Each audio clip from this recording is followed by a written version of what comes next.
Sure. Hey, Carl, good to see you as always. Yeah, there's a lot of facets to the Amazon story. I mean, I think first at a high level, we have to remember where we've come from and where we're going. They've built out a lot of capacity in the warehouse network the last 2 years, arguably overcapacity.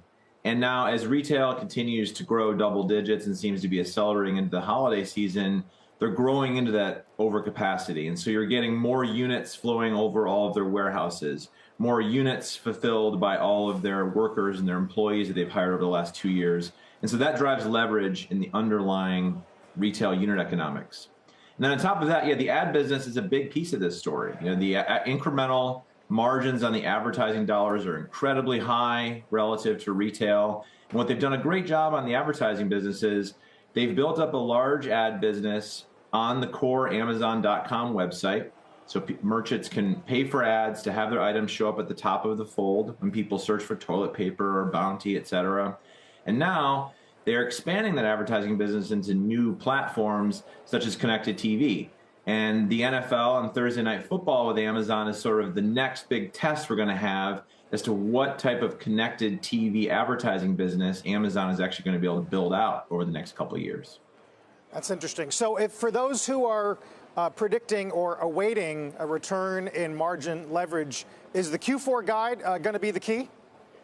Yeah, the Q4 guide is really the next catalyst for this stock and this company, because there's a lot of volume flowing over the platform when it comes to the fourth quarter. And when you get all those holiday season volumes flowing over the platform, that's where we think the market's going to kind of realize that we are still underappreciating the leverage in the model, just because you're going to be flowing so many more units over those square feet and over all those fulfillment center workers, which drives higher utilization and ultimately more profitability for the entire company. Hey, Brian, it's Deirdre. Amazon loves to talk about putting the customer satisfaction, customer joy at the center of everything they do and create. I wonder, do they risk worsening the Prime experience if we start to see ads on Thursday Night Football, Prime Video? How is the company going to balance that? Yeah, it's a good question. I think they'll take a pretty pragmatic approach. I mean, in some cases, you know, with the NFL, I think consumers in general are quite used to the idea of there's going to be ads during an NFL football game. So I don't think that's going to have a lot of pushback at all for people who want to watch the Chiefs versus the Chargers on Thursday night, as an example.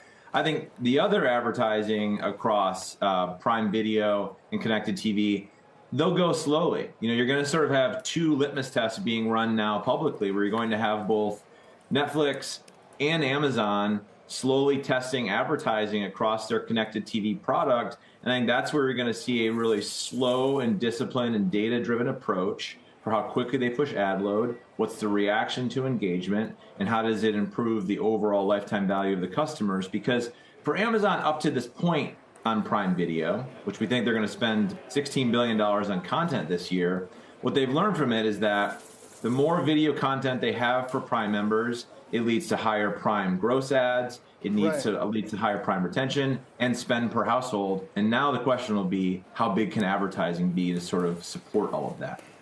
Okay, Brian, bigger picture question here for you. If we do enter into a real recession, say in 2023, of Amazon's business lines, which do you expect to fare the best and the worst? And I'm talking Amazon's own retail, its third-party retail, its ad business, AWS, et cetera.